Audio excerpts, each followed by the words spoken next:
శ్రోతలందరికీ శుభోదయం. ఈనాడు ముఖ్యాంశాలు చదివేది పెద్దోడు సుశ్రీత్, చిన్నోడు వర్షిత్. లోక్సభ బరిలో 525 మంది, అత్యధికంగా సికింద్రాబాద్లో 45, అత్యల్పంగా ఆదిలాబాద్ 11 మంది పోటీ. 100 మంది నామినేషన్ల ఉపసంహరణ. అంటే ఏదైతే ఈ లోక్సభ ఎన్నికల్లో అయితే ప్లేసెస్ లో అయితే ఎంతమంది నామినేషన్ చేశారో ఉంది. సీఎం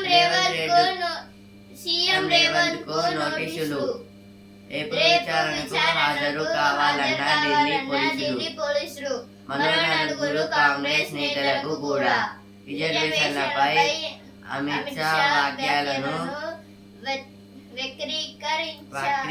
వక్రీకరించారంటూ కేంద్ర హోంమంత్రిత్వ శాఖ భాజపా ఫిర్యాదు కేసు నమోదు. అంటే భాజపాపై పోరాటం చేస్తున్నందుకే ప్రజలను నమ్మించి మోసం చేసిన మోదీ. రేవంత్ రెడ్డి గారు అయితే అంటున్నారు 955 టీఎంసీలు అవసరం. బ్రిజేష్ కుమార్ ట్రైబ్యునల్ కు తెలంగాణ నివేదన 1144 టీఎంసీలు కావాలన్న ఏపీ. కృష్ణ జలాల్లో ఉభయ రాష్ట్రాల అవసరాలు 2099 టీఎంసీలు. అంటే టీఎంసీలు అంటే 1000 మిలియన్ క్యూబిక్ ఫీట్ అన్నమాట. ఇది వాటర్ సంబంధించింది. ఎవరికి ఎంత వాటర్ కావాలనేది. లేదంటే బెయిలు. ఇండి కూటమి నేతల పరిస్థితి ఇదే. అవినీతితో నాడు బారాస, నేడు కాంగ్రెస్. అభివృద్ధి సంకల్పం బలం సొంతం. కొత్తగూడెం, మహబూబాద్, నిజాంపేట సభలో జేపీ నడ్డా. రాష్ట్రంలో రాజకీయ అనిశ్చితి. గోదావరి నీళ్లు తరలిస్తున్నట్టున్న మోదీ. సీఎం భాజపా ఎంపీలు ఎందుకు స్పందించట్లేదు? కేంద్రంలో సంకీర్ణమే నామా మంత్రి అవుతారు. ఖమ్మంలో భారత అధినేత కేసీఆర్. ఉదయం 11 గంటలకు 10 ఫలితాలు. అంటే ఏదో ఈరోజు 30 కదా రిజల్ట్స్ అయితే వస్తాయి. 10th రిజల్ట్స్ అయితే 11th అయితే రిజల్ట్స్ అయితే అమరైతే చేస్తారు. బెస్ట్ ఆఫ్ లక్ ఎవరైతే రాశారో. గడువిస్తే అధికారులు నిద్రపోతారు. ఇసుక తవ్వకాలు కొనసాగుతూ పోయాయి. ఎన్జిటి ఉత్తర్వుల అమలుపై మే 9 లోపు అఫిడవిట్ దాఖలు చేయాల్సిందే. కేంద్ర పర్యావరణ అటవీ శాఖ, ఏపీ ప్రభుత్వం, జేపీ సంస్థలకు సుప్రీంకోర్టు స్పష్టీకరణ. అక్రమ తవ్వకాలను అడ్డుకోవాలని ఏపీ ప్రభుత్వానికి ఆదేశం. అంటే అక్రమ మైనింగ్ అయితే ఉంటుంది కదా, దాన్ని అయితే అడ్డుకోవాలనేది ఏపీకి అయితే సుప్రీంకోర్టు వాళ్ళు అయితే చెప్తున్నారు.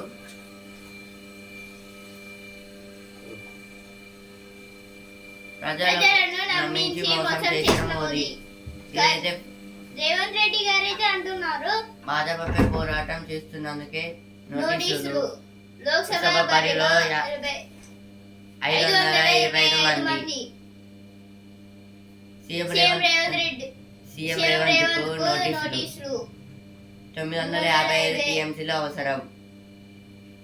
జైలు లేదంటే బెయిలు. బెయిలు. ఇవన్నీ అయితే ఫస్ట్ పేజ్ లో వచ్చినాయి, ఇక్కడ కూడా వచ్చాయి.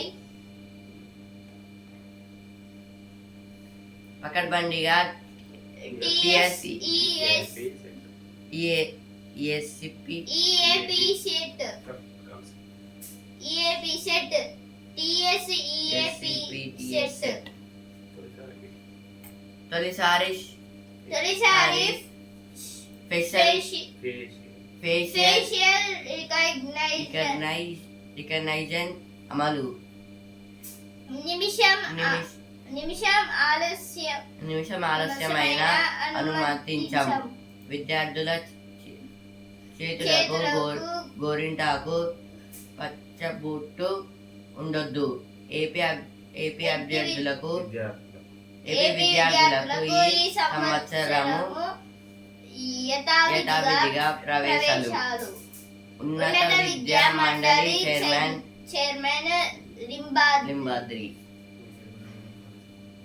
అంటే లింబాద్రి గారైతే అంటున్నారు విద్యార్థుల చేతికైతే మే 24న పాలిసెట్ అంటే మే 24th కి అయితే పాలిసెట్ ఎగ్జామ్ అయితే ఉందంట. ఏదో పాలిటెక్నిక్ చేయడానికి అయితే ఎగ్జామ్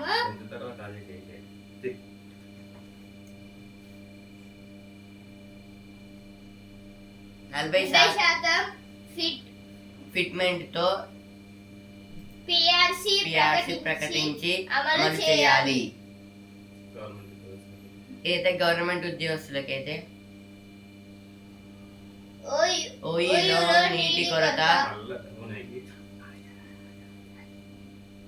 నీటి కొరత విద్యుత్ కోతలు. ఓయిలో నీటి కొరత విద్యుత్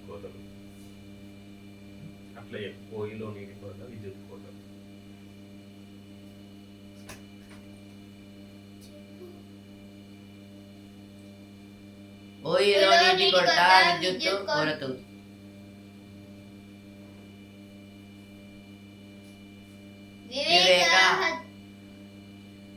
వివేక హత్యలో సునీల్.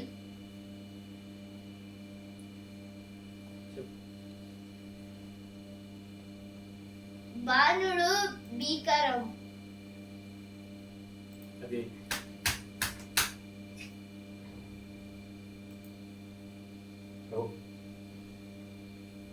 నల్గొండ ములుగు జిల్లాలో 45 డిగ్రీల నమోదు.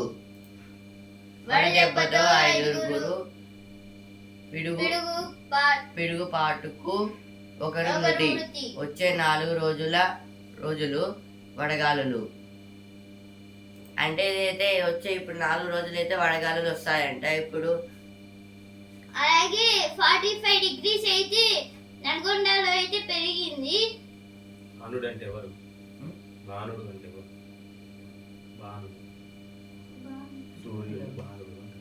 సూర్యుడిని అయితే బాణుడు అని అయితే పిలుస్తారు. బాణుడు, సూర్యుడు, అరుణుడు.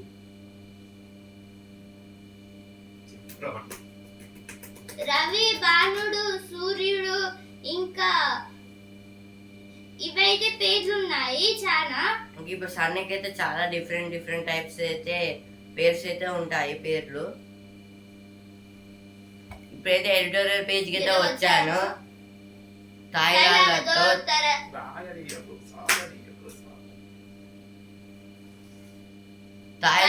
తర్వాత మారుతుందా?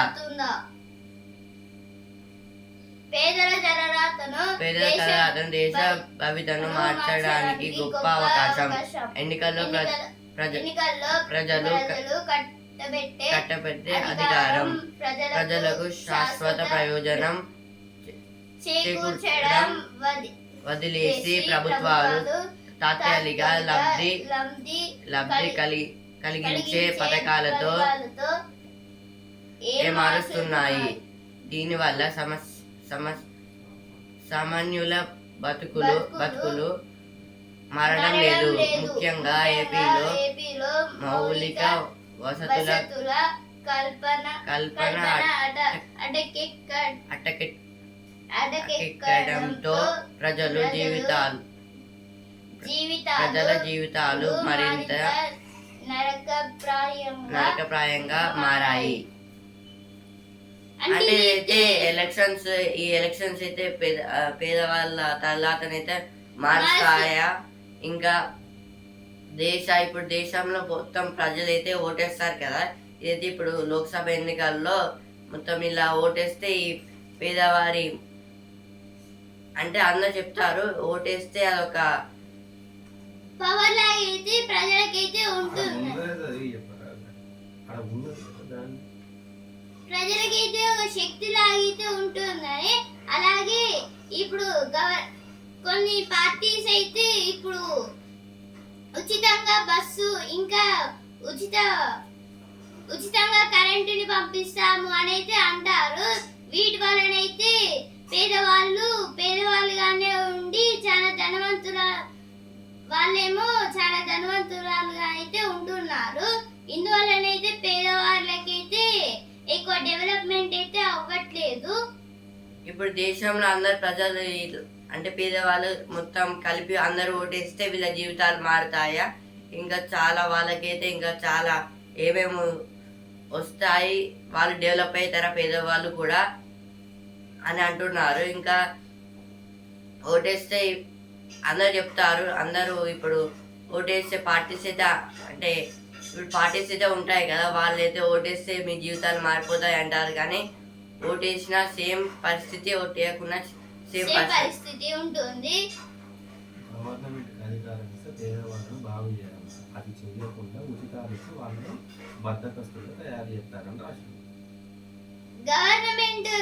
గవర్నమెంట్ సరిగ్గా ఉంటే పేదవాళ్ళు అయితే మంచిగా అంటే డెవలప్ అయితే అవుతూ ఉంటారు. కానీ ఇప్పుడు ఫ్రీ బస్సు అయితే ఫ్రీ బీన్స్ లాగా అయితే పెట్టి పేదవాళ్ళు అయితే పేదవాళ్ళుగానే ఉంటున్నారు. అంటే వాళ్ళకి ఎక్కువ కష్టం చేయట్లేదు.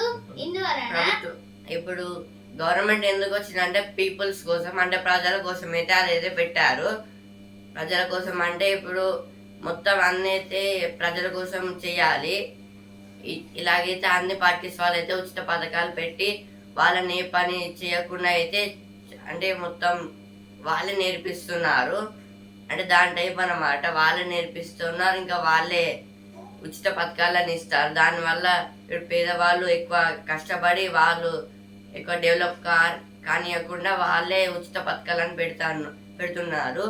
ఇప్పుడు అన్ని ఇప్పుడు పెద్ద పెద్ద అంటే రిచ్ పర్సన్స్ ఉంటారు కదా, వాళ్ళు కూడా ఏం పని చేయకుండా వాళ్ళకు కూడా మనీ అయితే వస్తున్నాయి ఉచిత పథకాలు వల్ల.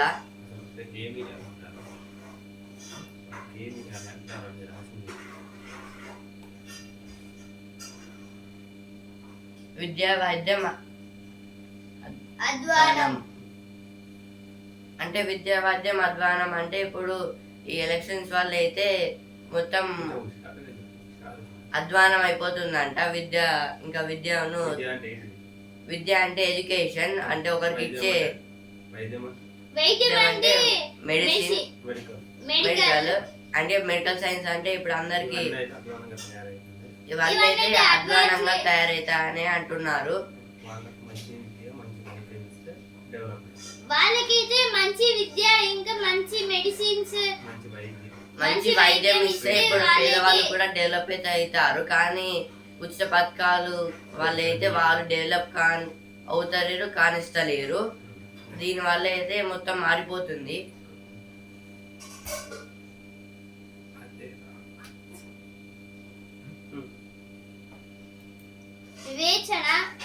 వివేచన చూపించాల్సిన సమయం.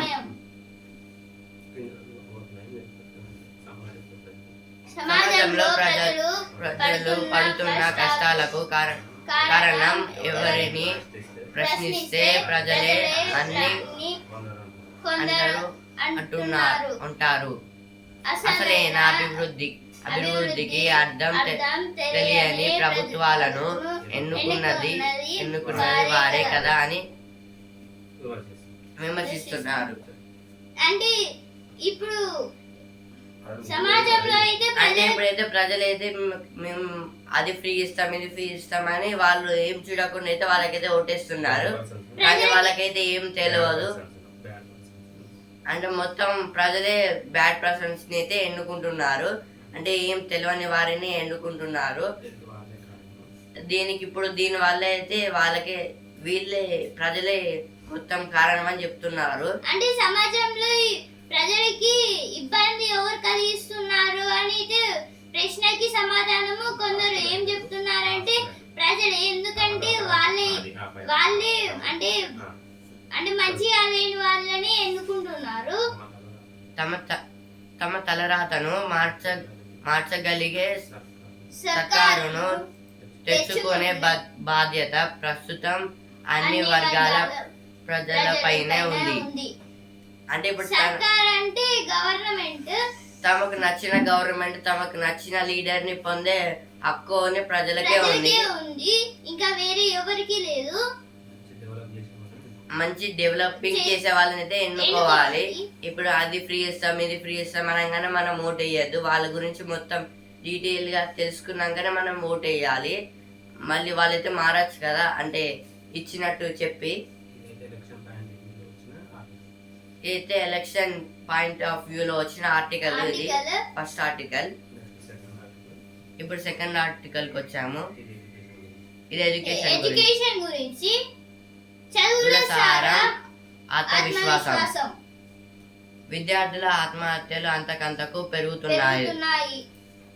చావు అనేది దేనికి పరిష్కారం కాదు. విద్యార్థులు ఒత్తిడిని జయించాలి. చదువుల్ని జ్ఞాన సముపార్జనకు సొంత కాళ్ళపై నిలబడేందుకు ఉపయోగించుకోవాలి. ఇష్టంతో చదువుతూ జీవితాన్ని చక్కదిద్దుకోవడానికే విద్య ఉపయోగపడాలన్న సంగతిని గుర్తించాలి. అంటే అయితే అందరు విద్యార్థులు ఇప్పుడు ఫెయిల్ అవుతారు కదా, దాంతో అయితే వాళ్ళకైతే ఎక్కువ ప్రెజర్ పడి ఒత్తిడితో అయితే స్ట్రెస్ తో అయితే వాళ్ళైతే ఆత్మహత్యలు చేసుకోవడం వల్ల అయితే ఇలా సంఖ్య అయితే చాలా అయితే పెరుగుతుందంట. ఓన్లీ చావు అనేది దేనికి పరిష్కారం కాదు. ఈ ఇంటర్ పరీక్షల్లో రిజల్ట్స్ లో అయితే 5 ఫెయిల్ అయితే వాళ్ళైతే ఆత్మహత్య చేసుకొని అయితే చనిపోయారు కదా.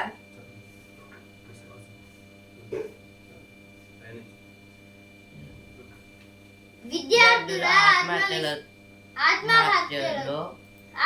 ఆత్మహత్యల్లో కార్పొరేట్ కళాశాలల వ్యవస్థ బయటికి కనిపించని పాత్ర పోషిస్తోంది. 10వ తరగతి తర్వాత పిల్లలతో ఏ కోర్సులు చదివించాలి వారేం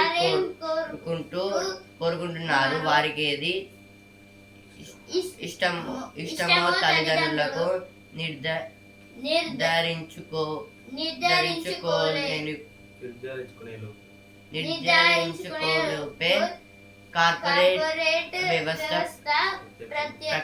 ప్రత్యక్షమవుతోంది. వ్యాపార ప్రయోజనాల కోసం చిన్నారులను బలి పశువులుగా మారుస్తుంది. జాతీయ నేర గణాంకాల సంస్థ లెక్కల ప్రకారం 8,032 మంది విద్యార్థుల ఆత్మహత్యల్లో 30% పరీక్షల్లో అనుత్తీర్ణత కారణంగా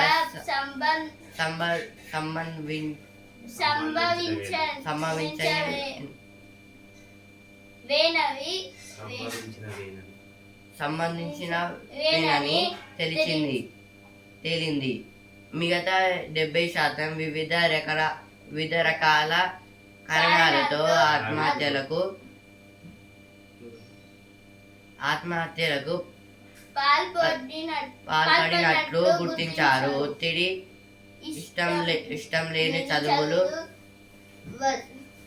వసతి గృహంలో సౌకర్యాలు నచ్చకపోవడం, తల్లిదండ్రులను సంతోష పెట్టలేమోననే అనుమానం, బయటికి చెప్పుకోలేని పరిస్థితులు వంటి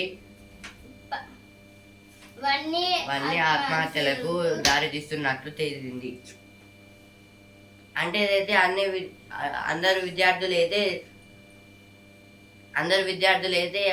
చనిపోవడం వెనుక అయితే కార్పొరేట్ అంటే ప్రైవేట్ స్కూల్స్, ప్రైవేట్ కాలేజ్ అయితే మొత్తం 30% అయితే అందులో డిపెండ్ పడుతుంది. ఎందుకంటే అంటే ప్రైవేట్ అంటే ఇప్పుడు ప్రైవేట్ స్కూల్స్ అయితే ఉంటాయి కదా, అంటే హాస్టల్స్, అందులో ఇప్పుడు హాస్టల్స్ లో వేస్తే అందరు పిల్లల్ని అయితే వాళ్ళైతే అంటే 70% పిల్లలు అయితే ఫుడ్ నచ్చక, హాస్టల్ నచ్చక, అందులో టీచర్స్ నచ్చక, అంటే ఆ సబ్జెక్ట్ నచ్చక అయితే మొత్తం పేరెంట్స్ ని సంతోష పెట్టలేం అంటే అనుకుని వాళ్ళు డిప్రెషన్ కి వెళ్ళైతే అలా అయితే ఆత్మహత్యలకు అయితే పాల్పడుతున్నారు. స్నేహంగా మెలిగితే రోజంతా చదువు ఒత్తిడిలో ఉండే పిల్లలకు ప్రత్యేకంగా ఎలాంటి కౌన్సిలింగ్ తరగతులను నిర్వహించడం లేదు. కార్పొరేట్ కళాశాలలో చదివే విద్యార్థులకు కనీసం 6 గంటల నిద్ర కూడా ఉండటం లేదు. లక్షల భారంతో ఒత్తిడి పెరుగుతుంది. విద్యార్థుల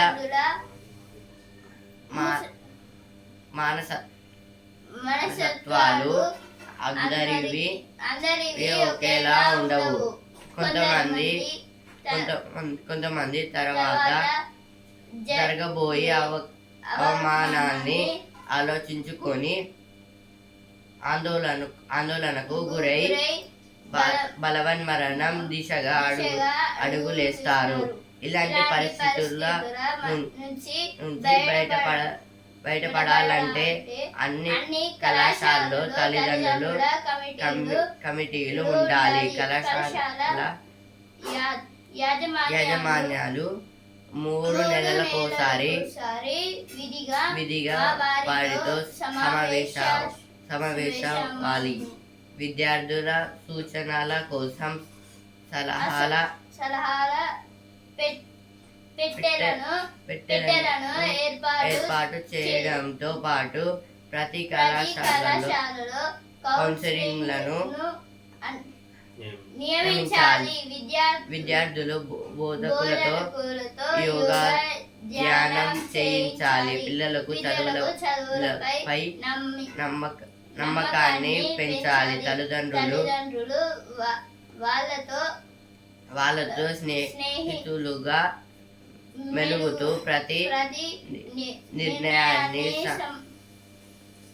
సమస్యను, కష్టాన్ని, సుఖాన్ని పంచుకోవాలి. అంటే అయితే రోజంతా ఇప్పుడు ఒత్తిడి అంటే ఇప్పుడు స్కూల్స్ కి వెళ్తే అంటే హాస్టల్స్ లో ఇప్పుడు హాస్టల్స్ లో మొత్తం వాళ్ళైతే చదువు అనే ప్రెజర్ పెడతారు ఒత్తిడికి. వాళ్ళైతే ఇప్పుడు దానికైతే వాళ్ళు అంతా డిప్రెషన్స్కి వెళ్ళి దాన్ని తట్టుకోలేక, పేరెంట్స్కి చెప్పలేక మొత్తం లోపలనే అనుకుంటూ వాళ్ళైతే డిప్రెషన్స్కి వెళ్ళి చనిపోవడానికి అయితే అడుగులు వేస్తారు. అంటే చనిపోయే దిశగా అయితే అడుగులు అయితే వేస్తారు. దీనివల్ల అయితే ఇప్పుడు ప్రైవేట్ స్కూల్స్లో అయితే 3 వీక్స్కి ఒకసారి అన్ని అంటే ఇప్పుడు పేరెంట్స్ మీటింగ్స్, ఇంకా ప్రిన్సిపల్ వచ్చి మొత్తం అడగడం అలా చెయ్యాలి. దీనివల్ల అయితే కొంత శాతం అయితే తగ్గుతుంది. ఇంకా ఇప్పుడు టీచర్స్ తోటి అయితే యోగా ధ్యానం చేయించాలి. దానివల్ల అయితే పిల్లలకైతే చదువు మీద ఇంట్రెస్ట్ పెరుగుతుంది, నమ్మకం పెరుగుతుంది. ఇప్పుడు ఇంటికి వస్తే పేరెంట్స్ కూడా పిల్లలతో స్నేహంగా ఉండి మెలగాలి. వాళ్ళతో అన్ని ఇష్టాలు, కష్టాలు అన్ని పంచుకొని ఏది స్కూల్లో జరిగింది సాయంత్రం వచ్చి మొత్తం పేరెంట్స్కి ఎక్స్ప్లెయిన్ చేసి చెప్పడం. ఇంకా హాస్టల్ వాళ్ళు అయితే హాలిడేస్ నుంచి ఇప్పుడు సమ్మర్ హాలిడేస్ ఉన్నాయి కదా, హాలిడేస్కి ఇంటికి వస్తే ఏం చేస్తారో అని అడుగుతారు. వాళ్ళు కూడా చెప్తారు. ఇంకా హాలిడేస్ అయిపోయే వారికి ఫ్రెండ్లీగా ఉండి మళ్ళీ వాళ్ళైతే హాస్టల్కి అయితే వెళ్ళిపోతారు. ఇలా అయితే హాలిడేస్ వచ్చినప్పుడు ఇంకా స్కూల్లో కూడా టీచర్స్ పేరెంట్స్ మొత్తం సొంత పిల్లల్లాగైతే చూసుకోవాలని చెప్తున్నారు. ఇది ఎడ్యుకేషన్, దీన్ని ఎడ్యుకేషన్ అంటారు.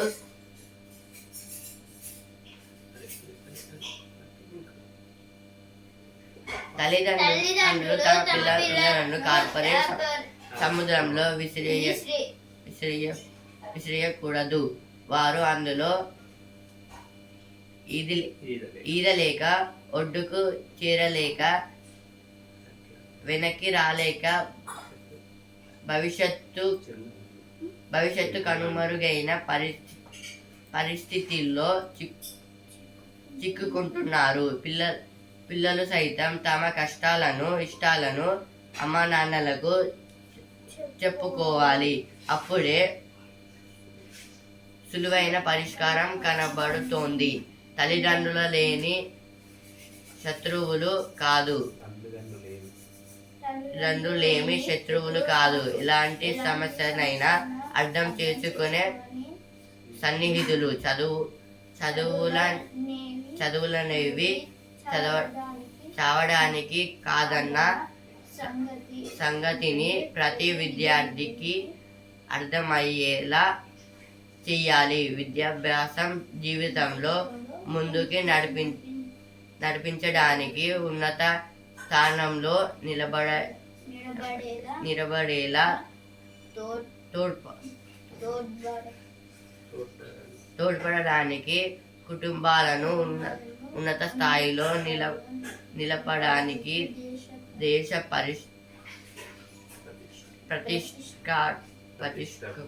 ప్రతిష్టకు ఉపయోగపడడానికి తోడ్పడాలన్న విషయాన్ని విద్యార్థులు గ్రహించాలి. చదువుల్లో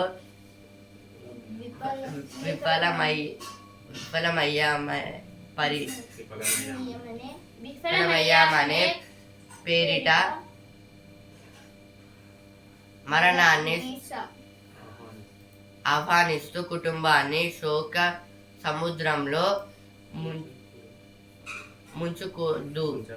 ముంచకూడదు. ధైర్యాన్ని పెంచుకోవాలి.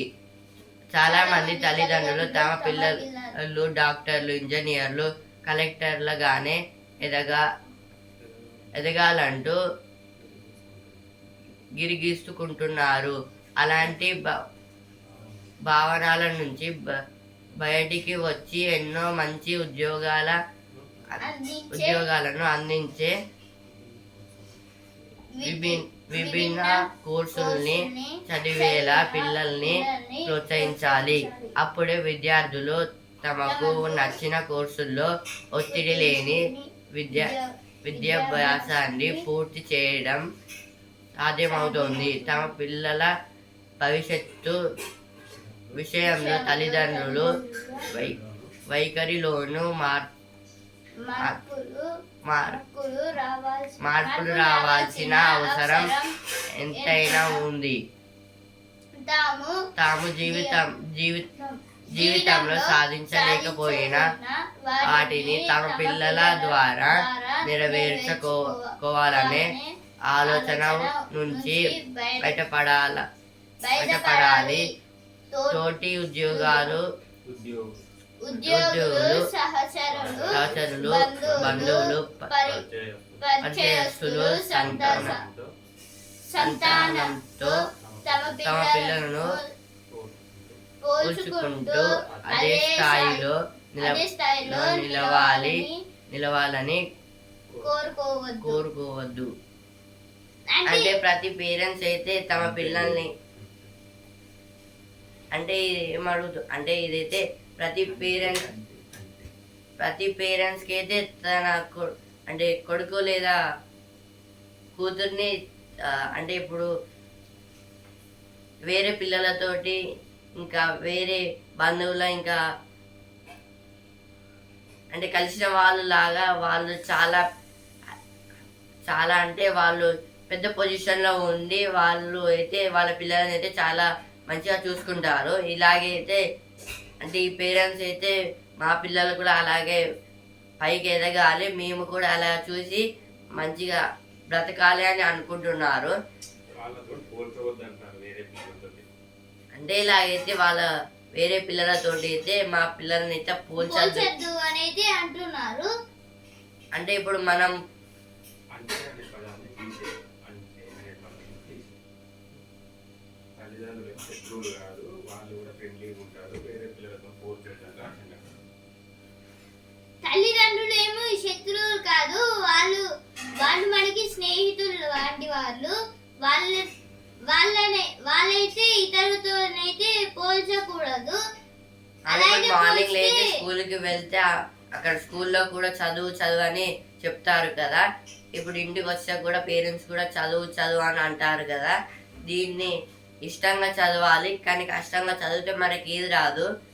ఇది అయితే ఇప్పుడు చదివేది ఇప్పుడు దేశానికి యూజ్ అయ్యేలాగైతే మనం చదవాలి. ఇప్పుడు మన దేశానికి కూడా అది కూడా దేశం కూడా డెవలప్ అయ్యేలాగైతే మనం చదువుకోవాలి.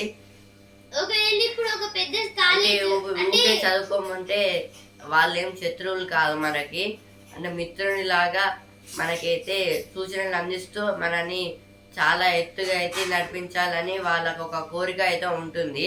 ఇప్పుడు వాళ్ళు చేయలేని పనిని మనం చేసి చూపెట్టాలి. దానినే ఇదైతే చెప్తున్నారు ఇక్కడ. ఇప్పుడైతే ఐఐటి మద్రాస్ లో అయితే ఐఐటి ఎగ్జామ్ రాసిన వాళ్ళకి ఒక అతనికి 99% వచ్చి ఇంకో అతనికి 10% వచ్చింది. అందువల్ల అయితే 10% వచ్చిన ఆయన తీసుకుంటే దేశానికి అయితే మార్గదర్శకులుగా నిలవాలి. అందరి పిల్లల సామర్థ్యాలు ఒకేలా ఉండవు. కార్పొరేట్ కళాశాలలో చదివితేనే తమ పిల్లలకు మెరుగైన భవిష్యత్తును ఉంటుందనే అపోహలు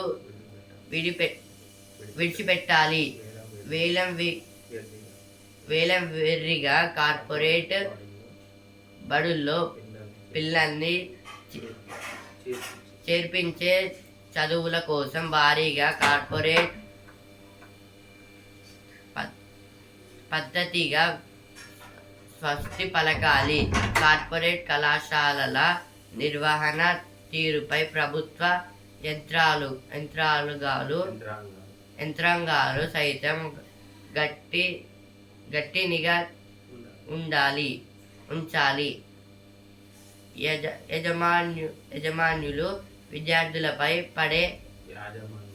యాజమాన్యాలు విద్యార్థులపై పడే పెడుతున్న ఒత్తిళ్లకు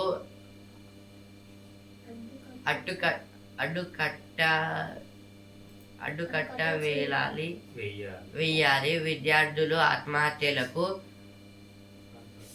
పాల్పడితే ఆయా కార్పొరేట్ కళాశాలను నిషేధ జాబితాలో చేర్చేందుకు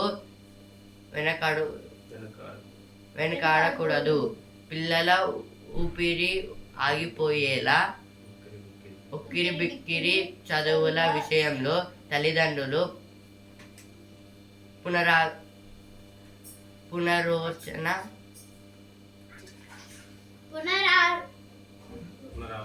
పునరాలోచన చేయాల్సిన అవసరం ఉంది. ఉదాసీనతలు వదిలి పిల్లలకు మార్గదర్శకులుగా నిలవాలి. చదువుల విషయంలో తల్లిదండ్రుల ఆలోచన విధానంలో సమూల మార్పు రావాలి. ₹1,00,000 వెచ్చించి కొన్న చదువులతో పిల్లల మరణాలను కారణమవడమా లక్ష్యంగా మంచి విద్యార్థులు నేర్పించి లక్ష్యం దిశగా నడిపించడమా అని నేటి తల్లిదండ్రులు తెలుసుకోవాల్సిన తరుణం ఇదైతే అందరి పిల్లలు అయితే ఒకేలా ఉండరు. ఒకరు వేరేలాగా ఆలోచిస్తారు, ఇంకొకరు వేరేలాగా ఆలోచిస్తారు. ఒకరైతే తన భవిష్యత్తునైతే మొత్తం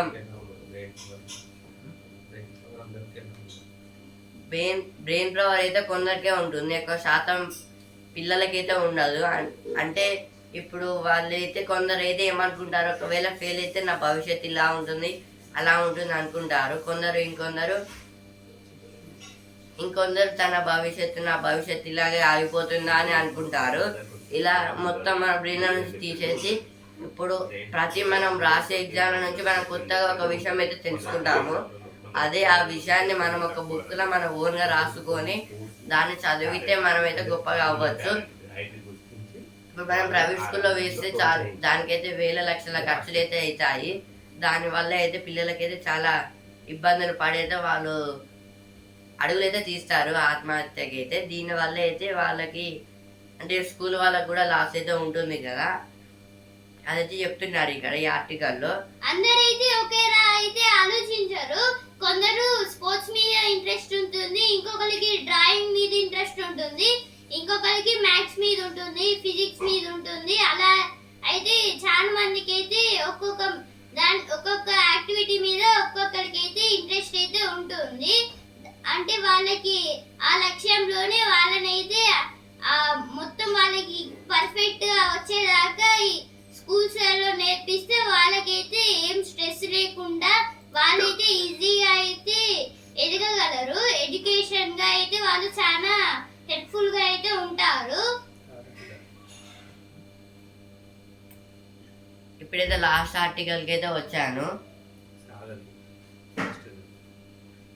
పురుషాహంకార రాజకీయాలు. రాజకీయ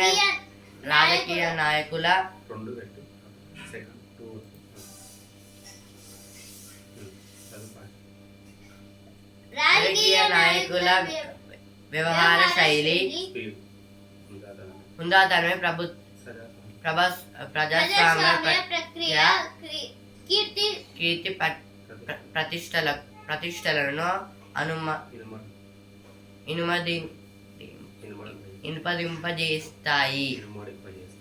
ఇనుపదింపజేస్తాయి. కొంతమంది నేతల మాటలు మంటలు పుట్టిస్తున్నాయి. ముఖ్యంగా మహిళలపై విచక్షణ మరిచి చేస్తున్న వ్యాఖ్యలు విమర్శలకు దారితీస్తున్నాయి. తాజాగా ఏపీ సీఎం జగన్ తన సోదరి ఏపీసీసీ అధ్యక్షురాలు షర్మిల వస్త్రధారణపై చేసిన వ్యాఖ్యలు తీవ్ర విమర్శల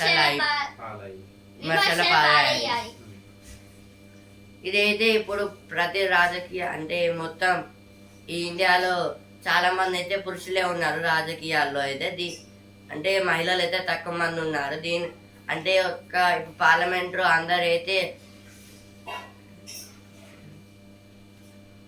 చర్చించుకోవాలి కదా. చర్చించుకునేటప్పుడు పురుష అహంకారం అయితే పెరిగిపోతుంది. అహంకారం దీనివల్ల అయితే మహిళలకైతే ఎక్కువ దీని గురించి అయితే రాశారు ఇక్కడ.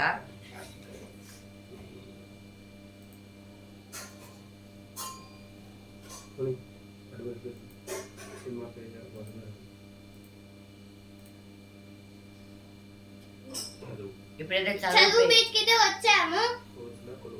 కోర్సులా కొలువా అంటే చదువుతారా లేకపోతే ఏదైనా షాప్ పెట్టుకొని పని చేసుకుంటారా అని. కోర్సు పోయి చదువుతారా లేదా ఏదైనా పని చేసుకుంటారా అని అడుగుతున్నారు. జాబ్ చేసుకుంటారా అని. 50,000 అవకాశాలు. Grand summer internship fair 2024. Career game changer. ఉపాధికి టీఎంసీ ఆహ్వానం. టీఎంసీ అంటే టాటా మెమోరియల్ సెంటర్.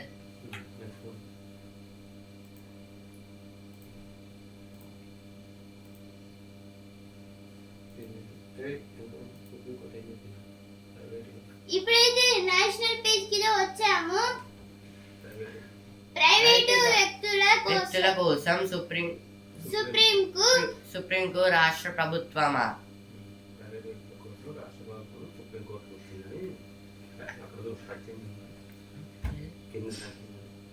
పశ్చిమ బెంగాల్ సర్కారును ప్రశ్నించిన సర్వోన్నత న్యాయస్థానం. అంటే అయితే ప్రైవేట్ వ్యక్తులనైతే సుప్రీం రాష్ట్ర ప్రభుత్వం అడుగుతున్నారు. ఇదైతే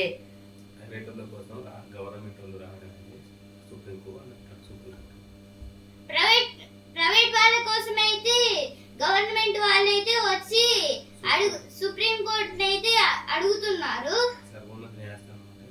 సర్వోన్నత న్యాయస్థానం అంటే సుప్రీం కోర్టు.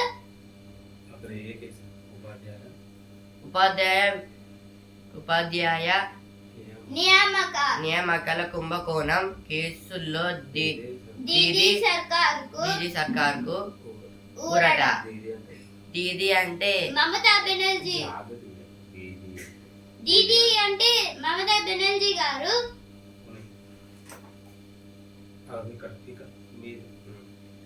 ఇక పాఠ్య పుస్తకాల సవరణ. ఎన్సీఆర్టీకి కేంద్రం ఆదేశం. ఈ 6th క్లాస్ కి అయితే బుక్స్ అయితే ప్రతి సంవత్సరం అయితే మారుతూ ఉంటుందంట. ప్రతి సంవత్సరం అయితే మారుస్తూ ఉంటారు. ఎన్సీఆర్టీ అంటే నేషనల్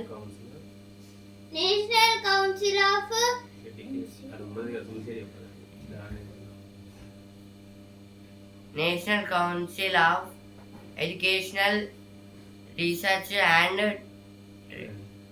ట్రైనింగ్.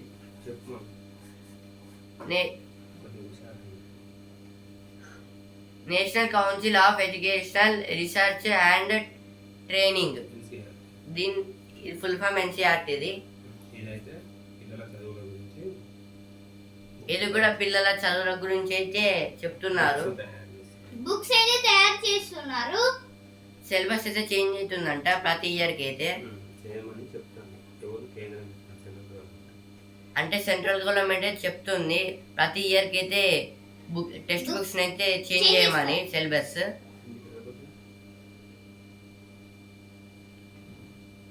కేంద్ర ప్రభుత్వ ఉద్యోగుల పిల్లల విద్యా భత్యం పరిమితికి సవరణ. ఏది సెంట్రల్ గవర్నమెంట్ పిల్లల కోసం. ఇప్పుడు వసుంధర పేజ్కి వచ్చాను. చంపేస్తామన్నా భయపడలేదు. అంటే అయితే కరాటే నేర్చుకోవడం వల్ల అయితే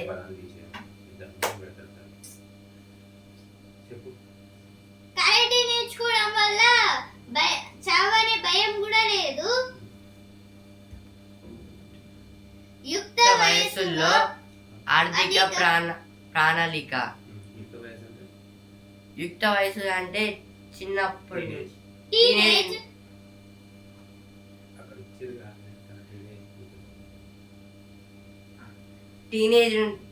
యుక్త వయసు అంటే టీనేజ్ నుంచి అయితే టీనేజ్ అంటే 13 to 19 మధ్యలో టీనేజ్ అంటారు.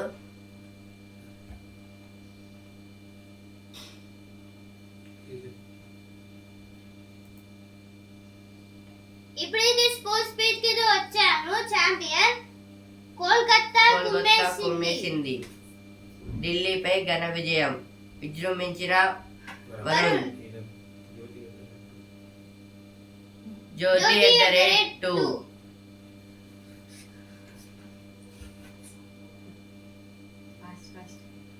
క్వార్టర్స్ లో భారత్. థామస్ కప్ బ్యాడ్మింటన్ అంటే ఇది బ్యాడ్మింటన్ ఛాంపియన్షిప్. ప్యారిస్ కు 7 షట్లర్లు. ఇదైతే ఒలింపిక్స్ కి అయితే ప్యారిస్ కి అయితే వెళ్ళారు. T20 ప్రపంచ కప్ కివీస్ జట్టిదే. కివీస్ అంటే ఆస్ట్రేలియా. న్యూజిలాండ్.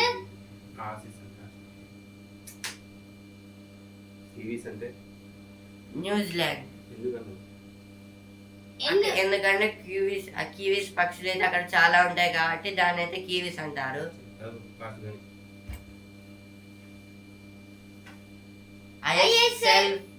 ఐఎస్ఎల్ ఫైనల్స్ లో మోహన్ బాగన్ ముంబై.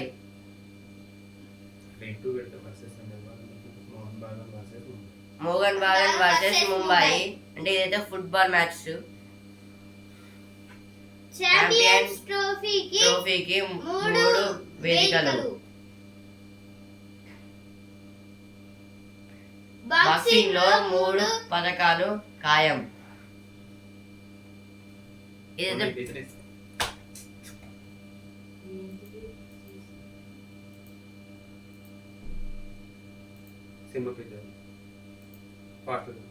ఇప్పుడైతే సినిమా పేజ్ కి వచ్చాను.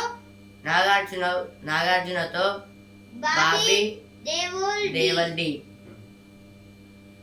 మళ్ళీ కలిసేనా మరోసారి ఈ జోడి. అల్లుడు హీరో అమీర్ నిర్మాత. పేరు మరింత బాధ్యతని పెంచింది. భయపెడుతూనే నవ్విస్తుంది. బాక్.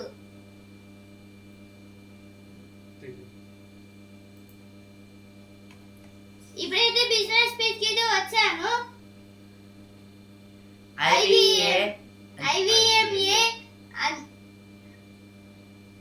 ఐవీఎంఏ అధ్యక్షుడిగా డాక్టర్ కృష్ణ ఇల్లా గారైతే ఐవీఎంఏ అధ్యక్షుడిగా అయితే ఉంటున్నారు.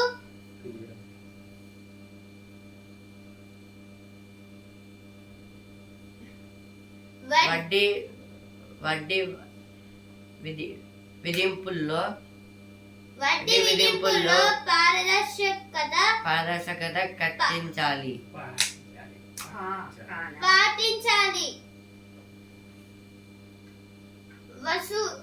వసూలు చేసే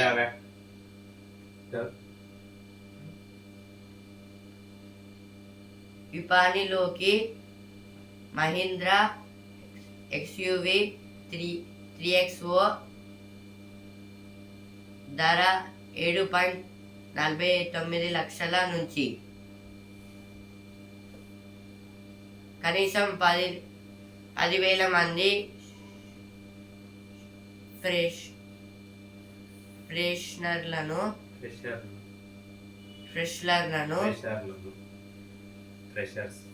ఫ్రెషర్లను తీసుకుంటాం.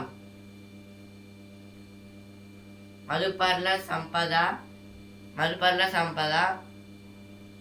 406.52 లక్షల కోట్లు.